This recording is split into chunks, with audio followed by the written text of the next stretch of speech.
A reading from the Holy Gospel according to Luke. Glory to you, O Lord.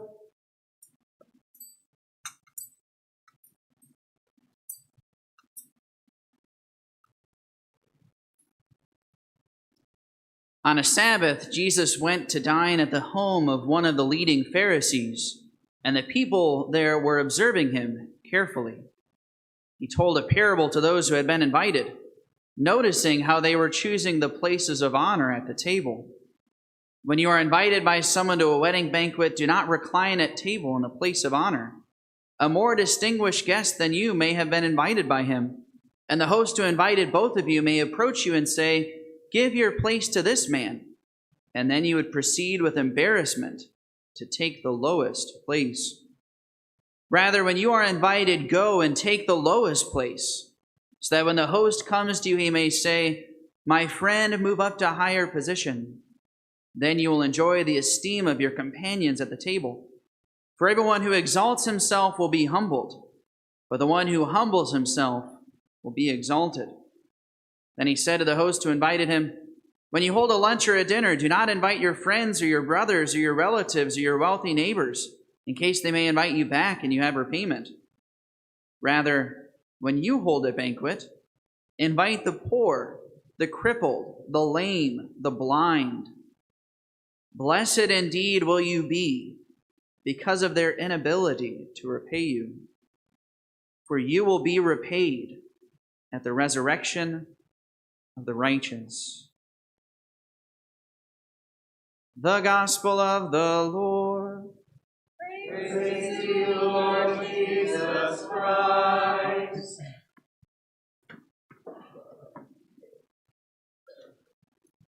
First, I want to thank everybody for your patience with everything with the parking lot. Right? Very proud of our parish, how we were able to come together last year and get the money raised for our parking lot. But as you all know, a lot of things are different in our culture today. Ever since COVID, their projects have been a little bit different. There's not always the amount of supplies and labor that is needed, right? So our project has been a little bit delayed, and it's going to take some time. So I really appreciate your patience, and I especially appreciate the volunteers who are helping out in the parking lot. I know I saw Roger Johnson out there this morning with his wife. By the way, I don't know if you realize, I feel like Roger practically lives here at the parish. He's always here, right? So be sure to thank Roger for all of his help with the parking lot, and especially thank his wife, Sharon, right? Because she has to put up with him being absent all the time, right? Actually, you probably like that, don't you, Sharon? She probably enjoys that. Yeah, so maybe tell her you're welcome. I don't know. But thank you for your patience with the parking lot. Right? It's a beautiful thing that we've come together, and it just takes a little bit of patience here over the next few weeks as the parking lot continues to be finished. This morning, I want to share something about something I became acquainted with earlier this week, and I think probably a lot of you have probably already heard of it. How many of you have ever heard of a young man named Shia LaBeouf? Raise your hands, all right? So a lot of you are familiar with this person, right? He's a famous Hollywood actor. Now, and you may have heard this week that he finally announced that he has made the decision to become a Catholic, right? Beautiful thing, right? We should all give an applause right now, right? Just gratitude. One more soul saved, right? And converted to the one true church. It's a beautiful thing. Now, Shia LaBeouf, I don't know how much you know about him. I actually, he's about my age, so I kind of grew up when he was growing up. So I remember seeing him as a very young lad, right? And growing up into a famous Hollywood actor, right? And I was very moved by watching some of the interviews he did discussing his conversion to Catholicism. There were some things that were very striking about it. First of all, Shia LaBeouf, he's like many people in Hollywood, right? He's had his share of hardships. Right? Shia LaBeouf has actually been out of the scene for the last few years because he ran into some serious scandal a few years ago. Right? He was accused of falling into drugs and womanizing and all sorts of different things, right? And so he hasn't played in a movie in quite some time. So he kind of hit rock bottom. And it was amazing hearing his interview and hearing about him talking about how it was the Catholic faith that really has saved his life. And it's a beautiful thing. You know, I don't know, many of us are cradle Catholics here, so I don't know how much of us realize how many people are drawn to the Catholic Church year after year. One of my favorite things to study is the early 20th century. And so many people in Europe, right? They found themselves after the 1800s, so many people became atheists and secular. And they found themselves at the turn of the 20th century, so many people realizing the empty barrenness of atheism, not to mention the fact that it was wrong. And so many people came back not only to Christianity, but to the Catholic Church. I don't know how many of us realize that among all Christian denominations, right, people are always confronted with the question of Catholicism. And year after year, people are converting to our church. And very often, it is people who have literally read and studied their way into the church in a way that doesn't happen with any other Christian denomination. People recognizing that the Catholic Church has existed from the beginning, that so many of the difficult questions when it comes to Christian doctrine and belief are only really satisfied by the Catholic Church. And Shia LaBeouf is just one of those recent people. Now, I was really struck listening to his interview for a couple of reasons. The first reason, ironically enough, he acclaimed one of the biggest draws to Catholicism for him was the traditional Latin Mass. Isn't that kind of interesting? So many people, when we think about the traditions of the Catholic Church, so many of us, we think we have to modernize the Mass. We need to make it more approachable or more relevant, especially to young people, right? So we need to play songs that are more upbeat, right? And other such things. And yet here was this man who had no experience at all with the Catholic Church or Christianity, had been basically living in the depths of hell for years, right? And what drew him to the church? The traditional Latin Mass. What? Are you kidding me? A Mass in a language he doesn't understand, with all these rituals he's unfamiliar with.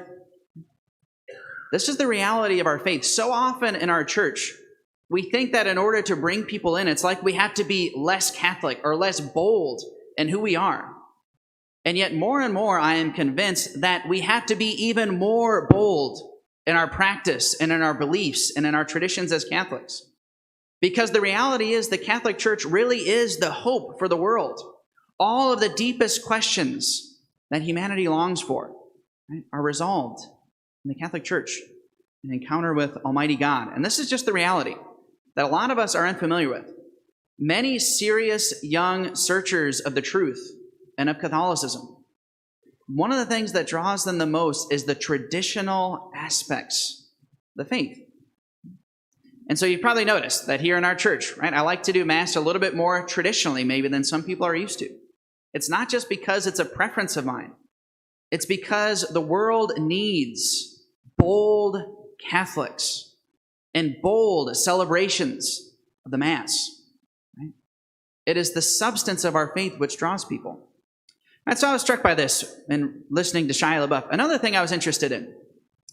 Another reason why Shia LaBeouf claims that he became a Catholic. He was actually introduced to a movie that was being produced on St. Padre Pio. Right? How many of you are familiar with St. Padre Pio? Right? Probably most of us, right? If you aren't familiar with St. Padre Pio, do yourself a favor, go home today, right, and do a little research on Padre Pio. He is an absolutely amazing saint of church history. So often when we read about miracles of the saints, it's like it takes centuries ago is when it took place. And so many of us are tempted to think, well, people weren't as scientific back then, or they weren't as rational back then. So maybe some of this stuff is a little bit exaggerated. Right? Not so with Padre Pio. He died in 1968. Right? Everything about his life was documented and witnessed and investigated. And the miracles in his life are absolutely stunning. Right? He could be in two places at one time, for example. He could bilocate. There were pilots during World War II who claimed to be flying over his city, preparing to bomb the city, and Padre Pio literally appeared in the air, waving them on past the city. Padre Pio was able to read souls when people would go to confession to him, right? And they would forget something or leave something out. He would call them out on it. Can you imagine if I did that to you guys? Man, wouldn't that... Gosh. Maybe I should just start doing that, huh? Maybe I'm going to start praying for that grace, right? Or give me the grace to call people out in the confessional, right? No, but he could read people's souls. He could also hear confessions in other languages that he had never heard before. He really only spoke Italian and could read Latin, like most priests back then could. And yet people came all over the world and went to confession to him in their own languages, right? And he was able to converse with them in the sacrament of confession Padre Pio, perhaps most famously, he was famous for having the stigmata, right? He literally had the wounds of Christ in his body. When he would celebrate Mass, the wounds would actually start to bleed profusely, right? Because at Mass, the priest is an alter Christus. He is another Christ. And so literally when Padre Pio was celebrating Mass, his wounds would start to bleed profusely, right? He said when he had Mass, he could see the altar surrounded by the angels and saints. Again, many Catholics are not aware of this. So many of us think of Mass as just like any other Christian service. Mass is totally different. We are literally taken up into heaven with the angels and the saints. And Padre Pio could see this happening. He wept every time he had Mass. Right, so all of these miracles of Padre Pio, what was most striking to me about listening to Shia LaBeouf's interview and learning about Padre Pio is that he said what influenced him the most was not so much the miracles of Padre Pio, but it was the devotion and reverence with which he celebrated the holy sacrifice of the Mass. Right, all those different miracles that I talked about, what influenced Shia LaBeouf the most was the reverence and deep love of the Mass that Padre Pio had. And again, I was really struck by that. Again, how many of us as Catholics, we completely take for granted just how amazing what happens here every single day we have Mass? How many of us think of Mass as just something that, we were raised in this, we're obligated to do this. If we don't come to Mass, God is going to be angry with us or something like that? The Mass is absolutely unbelievable. And we have the immense privilege of coming every single day. The vast majority of Christians throughout the world will never have an literal encounter with the God of the universe, like all of us are able to partake in every single time we come to Mass. Remember another famous convert, Yves Lenoir. One of the things he wrote to one of his friends becoming a Catholic, who was actually a great scholar of philosophy and theology. And I was always struck by a letter he wrote to his friend, and he said, you know a lot of the doctrines and dogmas of the faith, and so you're very well prepared to become a Catholic. But one thing you will never fully be prepared for is just how amazing it is to know that when you come to Mass, you literally have a seat at the altar of God with the angels and the saints. No matter how weak or feeble you might ever feel of God's love at the Mass, you are closer to the angels and saints than even the most earnest Christian who is on the outside of the church. Beautiful. And it's true. Our letter to the Hebrews this morning, right? St. Paul, or whoever the supposed writer of Hebrews was, I happen to think it was St. Paul, right? Describing the Mass, said this, talking to the new Christians, said, you have approached Mount Zion, God's holy mountain. You have approached the city of the living God, the heavenly Jerusalem. You have encountered countless angels in festal gathering, the assembly of the firstborn enrolled in heaven.